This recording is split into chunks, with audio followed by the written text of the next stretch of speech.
Let me introduce you to padding and margin. Imagine we are having a paragraph, for example, that has a couple of words inside. And let's say this paragraph, for example, is going to have a border by saying border is equal to 1 pixel. So the width of the border is 1 pixel.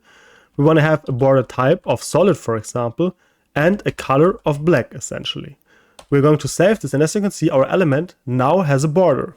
Now, if we're going to use padding, we are essentially defining the space between our content and our border. So we can, for example, say padding 30 pixels. And as you can see, now we've added 30 pixels of space between our text and our border. Now we can also say, okay, let's also add a margin of 30 pixels. And as you can see, now we've added 30 pixels of space between our border and everything else.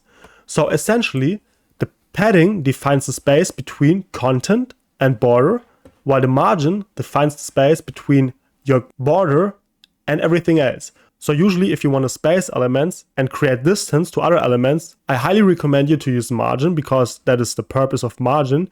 And if you want to create some space within the element, so if you have a border, for example, or if you have a background, then you should use padding. And I can also demonstrate you, if we are going to go into the developer tools, for example, by using inspect, right-clicking inspect, and scrolling down, we can see this box model right here. And as already explained, you have your content right here. Then you have the padding right here, which is 40 pixels in our case, I think. Then we have the border, which is right here.